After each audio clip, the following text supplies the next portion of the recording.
ನಮಸ್ಕಾರ ಪ್ರಿಯ ವೀಕ್ಷಕರೇ, ಅರಿವು ಜ್ಯೋತಿಷ್ಯಕ್ಕೆ ಸುಸ್ವಾಗತ.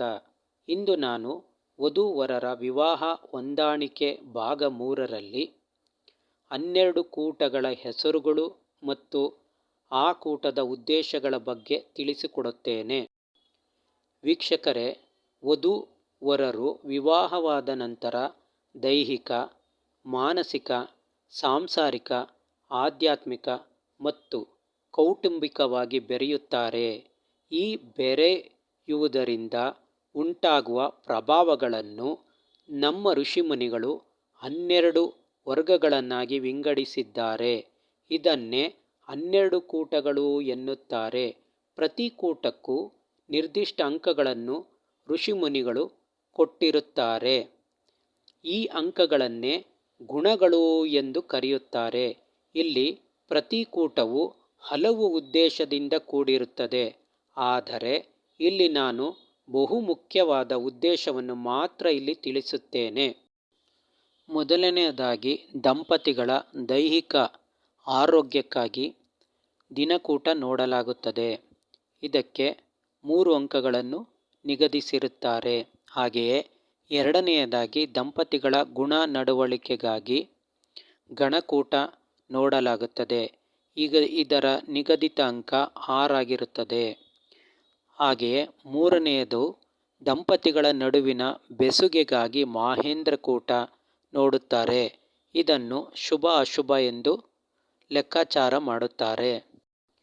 ದಂಪತಿಗಳ ವಂಶಾವಳಿಯ ಗುಣಲಕ್ಷಣಗಳು ತಮ್ಮ ಪೀಳಿಗೆಗೂ ವರ್ಗಾಯಿಸಲು, ಅಂದರೆ ವ್ಯಾಪಾರಿಗಳು ತಮ್ಮ ವ್ಯಾಪಾರವನ್ನು ತಮ್ಮ ಮುಂದಿನ ಪೀಳಿಗೆಯೂ ಸಹ ನಿರ್ವಹಿಸಿಕೊಂಡು ಹೋಗುವ ಮಕ್ಕಳನ್ನು ಪಡೆಯಲು ಈ ಸ್ತ್ರೀ ದೀರ್ಘಕೂಟವನ್ನು ನೋಡುತ್ತಾರೆ. ಇದನ್ನು ವ್ಯಾಪಾರಿ ಕೂಟ ಎಂದು ಸಹ ಹೇಳುವುದುಂಟು. ಇದನ್ನು ನಂದಿತ, ಮಧ್ಯಮ, ಉತ್ತಮ ಎಂದು ಅಳೆಯುತ್ತಾರೆ. ದಂಪತಿಗಳ ದೈಹಿಕ ಕಾಮತೃಪ್ತಿಗಾಗಿ ಯೋನಿಕೂಟ ನೋಡುತ್ತಾರೆ. ಇದನ್ನು ಪ್ರಾಣಿಗಳ ಕಾಮಾಸಕ್ತಿ ಸಾಮರ್ಥ್ಯದ ಆಧಾರದ ಮೇಲೆ ಲೆಕ್ಕಾಚಾರ ಮಾಡಲಾಗಿದೆ. ಇದಕ್ಕೆ 4 ಅಂಕಗಳನ್ನು ಕೊಟ್ಟಿರುತ್ತಾರೆ.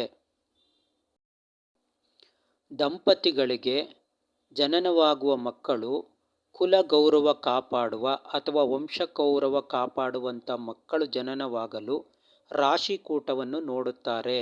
ಇದಕ್ಕೆ ನಿಗದಿಪಡಿಸಿರುವ ಅಂಕ 7 ಆಗಿರುತ್ತದೆ.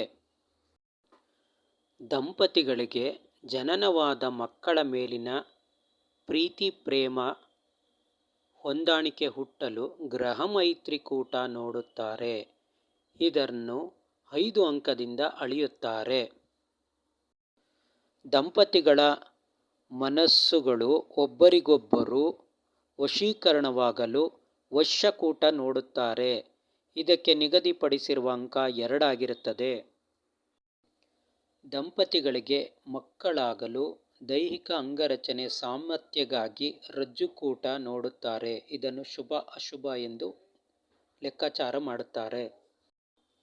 ದಂಪತಿಗಳ ನಡುವೆ ಭಿನ್ನಾಭಿಪ್ರಾಯ, ತೊಡಕುಗಳು ಇತ್ಯಾದಿ ನಿಯಂತ್ರಿಸಲು ವೇದಕೂಟ ನೋಡುತ್ತಾರೆ. ಈ ವೇದ ಎಂದರೆ ಭಿನ್ನಾಭಿಪ್ರಾಯ, ತೊಡಕು ಎಂದರ್ಥ. ಇದು ದಂಪತಿಗಳ ನಡುವೆ ಇರಕೂಡದು. ಇದನ್ನು ವೇದ ಇದೆ ಅಥವಾ ವೇದ ಇಲ್ಲ ಎಂದು ಅಳೆಯುತ್ತಾರೆ. ದಂಪತಿಗಳು ತಮ್ಮ ಬಂಧು ಬಾಂಧವರೊಂದಿಗೆ ಜೊತೆಯಾಗಿ ಗೌರವ ಪ್ರೀತಿಯಿಂದ ಹೊಂದಿಕೊಂಡು ಹೋಗಲು ವರ್ಣಕೂಟ ನೋಡುತ್ತಾರೆ. ಇದಕ್ಕೆ ನಿಗದಿಪಡಿಸಿದ ಅಂಕ 1 ಆಗಿರುತ್ತದೆ. ದಂಪತಿಗಳ ಇಬ್ಬರ ದೇಹದ ನಾಡಿ ಶಕ್ತಿಯನ್ನು ಒಂದಕ್ಕೊಂದು ತಾಳೆ ಮಾಡಲು ನಾಡಿ ಕೂಟ ನೋಡುತ್ತಾರೆ. ಇದನ್ನು ಮಾಂಗಲ್ಯಕೂಟ ಎಂದು ಸಹ ಹೇಳುತ್ತಾರೆ. ಇದನ್ನು 8 ಅಂಕಗಳಿಂದ ಲೆಕ್ಕ ಮಾಡಲಾಗುತ್ತದೆ. ಮುಂದಿನ ಭಾಗದಲ್ಲಿ ಪ್ರತಿಯೊಂದು ಕೂಟದ ಎಲ್ಲ ರೀತಿಯ ಉದ್ದೇಶಗಳು ಮತ್ತು ಅದರ ಪೂರ್ಣ ಮಾಹಿತಿ ತಿಳಿಯೋಣ. ಧನ್ಯವಾದಗಳು ಪ್ರಿಯ ವೀಕ್ಷಕರೇ.